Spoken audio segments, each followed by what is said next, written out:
ఉన్న బంగారాన్ని విడిపించి ఆ రోజు ఆన్లైన్ రేటుకే మేము కొంటాం. Sharma gold company.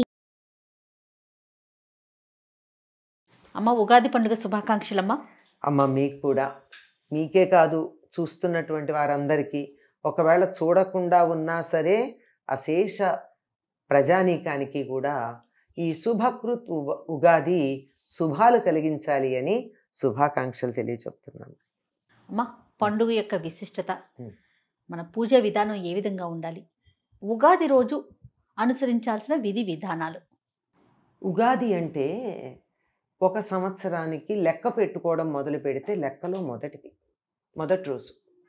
ఎప్పుడప్పుడు లెక్క పెట్టుకోవాలి కదా, ఇంతకాలం అయింది అని వారాలు నెలలు పెట్టుకున్నట్టే సంవత్సరాలు కూడా పెట్టుకునేది. అది నక్షత్ర గమనాన్ని అనుసరించి ఇది శాస్త్రీయమైనటువంటి అంశము అని చెప్పి ఈ చైత్రమాసంలో మొదటి రోజున శుక్లపక్షంలో మొదటి తిథి నాడు సూర్యోదయ సమయం నుంచి ఈ సృష్టి ప్రారంభమైంది లెక్క పెట్టడానికి అని చెప్పి బ్రహ్మగారు తయారు చేసి మొదలుపెట్టాడు.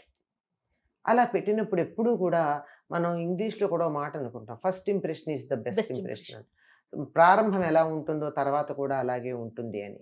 కనుక ఇది మొదలు గనక ఈనాడు అన్నీ కూడా శుభాలు కలగాలి అని చెప్పి మనకి మంచి కలిగించేటటువంటి అంశాలని మొదలు పెట్టుకుంటూ ఉంటాం మనం. ఈనాడు ఏం చెయ్యాలి అంటే అభ్యంగన స్నానం. అంటే బాగా నూనె పెట్టుకుని నలుగు పెట్టుకుని చక్కగా తల మీద నీళ్లు పోసుకోవడం వేడి నీళ్లతో. అంటే మిగిలిన రోజుల్లో నీళ్లు పోసుకునే వాళ్ళు కూడా ఇవాళ వేడి నీళ్ళు పోసుకోవాలి. ఇది అభ్యంగన స్నానం. అభ్యంగన స్నానం అయిన తర్వాత కొత్త బట్టలు కట్టుకోవడం. సాధారణంగా తెలుగు వాళ్ళు ఏ పండక్కి కట్టుకున్నా కట్టుకోకపోయినా సంక్రాంతికి ఉగాదికి మాత్రం కొత్త బట్టలు. సంవత్సరానికి 2 జతలన్నా కొనుక్కుంటారు కదా, అదే కదా, ఎంత ఉన్నా లేకపోయినా. కనుక తప్పనిసరిగా కొత్త బట్టలు ఇవి ధరించిన తర్వాత దేవుడికి నమస్కారం చేసుకోవాలి. వీలైతే దేవాలయానికి వెళ్ళి, లేకపోతే ఇంట్లో అయినా.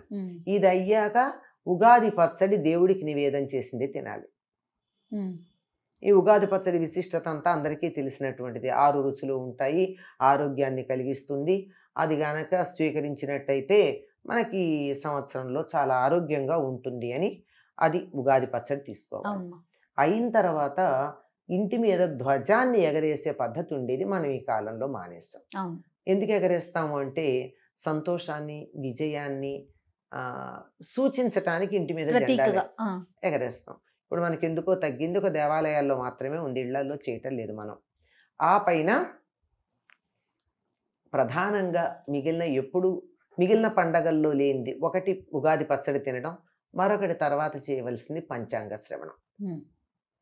పంచాంగ శ్రవణం అంటే తిథి, వార, నక్షత్ర, యోగ, కరణాల గురించి తెలియచెప్పేది పంచాంగం. ఈ 6 ఇలా తెలియచెప్పేటటువంటి 6 కాదు, పొరపాటమ్మా, ఈ 5 అంశాలని తెలుసుకోవడం అన్నది ఏదో కళ్యాణ గుణావహం అని చెప్పి కళ్యాణ గుణాలు కలిగించేటటువంటి, శుభాన్ని కలిగించేది, అశ్వమేధ యాగం చేసిన ఫలితం, గంగా స్నానం చేసిన ఫలితం ఇవన్నీ ఇస్తుంది పంచాంగ శ్రవణం అంటారు. పంచాంగంలో ఈ తిథి, వార, నక్షత్రాలు తెలుసుకోవడం వల్ల ఒక్కొక్క దానికి ఒక్కొక్క ప్రయోజనం ఉందని కూడా చెప్తారు. ఇప్పుడు మన పంచాంగ శ్రవణం చేసే వాళ్ళు చెప్తారు గనక ఆ వివరాలు అక్కడ విందాం. అయితే ఇవి ఎందుకు వినాలి అనేది కదా మనం తెలుసుకోవాలి. ఈ పంచాంగ శ్రవణంలో ఏం చెప్తారంటే ఈ సంవత్సరం మొత్తానికి రాజు ఎవరు, మంత్రి ఎవరు, సేనాధిపతి ఎవరు, ధాన్యాధిపతి ఎవరు, రసాధిపతి ఎవరు, నీరసాధిపతి ఎవరు అని ఇట్లా మొత్తం అన్ని విషయాల్ని అవన్నీ తెలుసుకోవడం వల్ల ఏం జరుగుతుందంటే సంవత్సరానికి కావాల్సినటువంటి మన పనులకి ప్రణాళిక వేసుకోవడానికి వీలవుతుంది. ఎందుకంటే ఈ సంవత్సరం ఏ పంటలు బాగా పండుతాయి అని చెప్తే ఆ పంట వేసుకుంటారు. ఈ పంట సరిగ్గా ఉండదు అంటే అది మానేస్తారు. అలాగే ఈ వస్తువులు ఖరీదుగా ఉంటాయి అంటే వ్యాపారస్తులు కొని పెట్టుకుంటారు కదా. అవును. అందుకని ఒక సంవత్సరానికి కావాల్సిన ప్రణాళిక వేసుకోవడానికి అనువుగా ఉంటుంది ఈ పంచాంగ శ్రవణం. ఇందులో పుష్కరాల గురించి చెప్తారు, ఆ తర్వాత మూఢముల గురించి చెప్తారు. ఇవి చెప్పేటప్పటికీ మనం ఏదన్నా పనులు చేయాలి అంటే ఈ మూఢమి సమయం కాకుండా ఉండేట్టు ముందే ప్రణాళిక వేసుకుంటాం. ఆ తర్వాత వివరాలు కావాలంటే పురోహితుడి దగ్గరికి వెళ్ళి పెట్టించుకున్నా ముందు ఆ సమయానికి అది చేయాలని ఆలోచన చేయకుండా దూరంగా ఉండడం జరుగుతుంది. ఆ విధంగా దూరం పెట్టడం జరుగుతుంది. ఆ విధంగా ఒక సంవత్సరానికి ప్రణాళిక. ఈ మూఢమి అవి ఉంటాయని ఇవి కూడా చెప్తే ఏ సమయంలో ఉంటాయో తెలిస్తే ఆ సమయంలో మనం ఏ పనులు చేయడానికి నిర్ణయించుకోకుండా జాగ్రత్త పడతాం. తీరా మనం ఫలానప్పుడు చేద్దామని వెళ్ళి పురోహితుడి దగ్గరికి వెళ్తే ఇదే మూఢం అండి అంటే అయ్యో అని అనుకోకుండా ఆ సమయాన్ని పక్కన పెట్టుకోవడానికి, ఈ విధంగా ఒక సంవత్సరానికి సరిపోయే ప్రణాళిక వేసుకోవడానికి ఈ ఉగాదిలో పంచాంగ శ్రవణం మనకి సహకరిస్తుంది. అట్లాగే ఆదాయ కందాయ ఫలాలు అవి చెప్పినప్పుడు జాగ్రత్త పడతాం. మనకు ఖర్చు ఎక్కువ అంటే పెద్ద పెద్ద పనులు ఏమీ పెట్టుకోకుండా ఉంటే రూపాయలు అవ్వాల్సింది 10 రూపాయలు అవుతుందంటే చిన్న ఖర్చులో పెడితే 10 రూపాయల పనే పెట్టుకుంటే 100లో అవుతుంది. అది 1000 రూపాయలు పడితే 1,00,000 రూపాయలు అవుతుంది. అందుకని కొంచెం తగ్గించుకోవడం, ఇట్లాంటివన్నీ కొన్నిటికి ప్రణాళికకు పనికొస్తుంది పంచాంగ శ్రవణం. ఇదంతా ఈరోజు చేసేటటువంటిదైతే సరే, ఆ రోజు పిండి వంటలు వాటితో భోజనాలు చేస్తారు. సాధారణంగా ఒకప్పుడు పెద్దవాళ్ళు చెప్పింది ఏమిటంటే ఏదన్నా ఒక మంచి పని మొదలు పెట్టాలి అంటే ఉగాది నాడు మొదలు పెట్టుకుందామంటాం. అంటే ఈరోజు మొదలు పెట్టుకుంటే సంవత్సరం అంతా నిర్విఘ్నంగా కొనసాగుతుందని. అదే మంచిదే కదా, సృష్టి ప్రారంభమైంది ఇప్పటిదాకా సృష్టి నడుస్తోందంటే బ్రహ్మాండంగా నడుస్తున్నట్టే కదా. అదే కదా.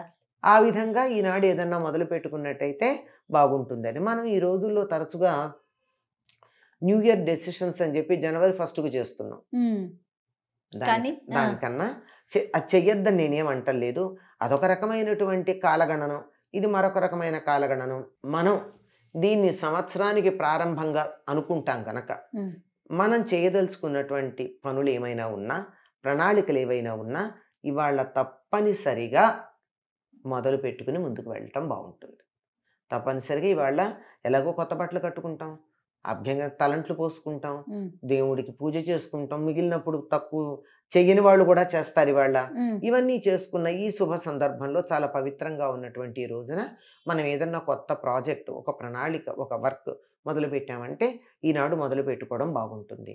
లేదా ఒక నిర్ణయం చేసుకున్నా బాగానే ఉంటుంది. ఈ సంవత్సరం నేను ఇలా ఉంటాను, లేదా ఇవాళ పొద్దున్నే లేచి రోజు పూజ చేసుకుంటాను, లేదా రోజు ఒక పుస్తకం చదువుతాను, లేదా రోజు ఒక కాగితం అన్న ఒక పేజీ అన్నా రాస్తాను, లేదా ఒక మంచి పని చేస్తాను, ఇలా ఏదో ఒకటి మంచి ఒక సంవత్సరం అంతా కొనసాగించే పని ఒకటి చేస్తాను అని ఆనాడు నిర్ణయించుకుంటే చాలా బాగుంటుంది.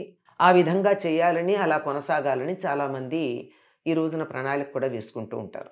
అమ్మ, ఉగాది రోజు ఏ దైవాన్ని పూజించాలమ్మ, ప్రార్థించాలి? ఉగాది నాడు ఇంద్ర పూజ చెయ్యాలి అని మనకి గ్రంథాలు ఉన్నాయి. అక్కడ ఇంద్రుడు అంటే విష్ణువు అనే అర్థం. వైదిక పరిభాషలో అంటే వేదాలకు సంబంధించిన పరిభాషలో ఇంద్ర శబ్దానికి విష్ణువు అని అర్థం. ఆ రోజున విష్ణువుని పూజించాలి అని చెప్పారు. విష్ణువుని పూజించాలంటే విష్ణువు యొక్క ఏ అవతారాన్నైనా పూజించవచ్చు. రాముడో కృష్ణుడో ఏ రూపంలో ఉన్నటువంటి ఆయనైనా పూజించవచ్చు. శాస్త్రం ప్రకారం విష్ణువుని అని ఉంది. అంటే ఆయన రూపమే కదండి, రాముడు అంటే విష్ణువు యొక్క అవతారమే కదా. అట్లా ఏదైనా సరే మన ఇష్టదైవాన్ని ఆనాడు పూజించుకోవాలి. ఎందుకంటే ఈనాడు ఏం చేస్తే సంవత్సరం అంతా అదే అవుతుందని ఒక విశ్వాసం ఉంది మనకి. అందువల్ల ఇవాళ పూజ చేయకపోతే సంవత్సరం అంతా కష్టమే పూజ. కనుక ఇవాళ పూజ చేద్దాం, సంవత్సరం అంతా మనం చేసేటటువంటి పూజ కొనసాగుతుంది. మంచి నిర్ణయాలు తీసుకుని మంచి పనులు చేసి ఆ పూజ మొదలైనవి చేసినట్టయితే సంవత్సరం అంతా వాటితోనే కొనసాగి అన్ని రకాల శుభాలు కలుగుతాయి. తప్పకుండా.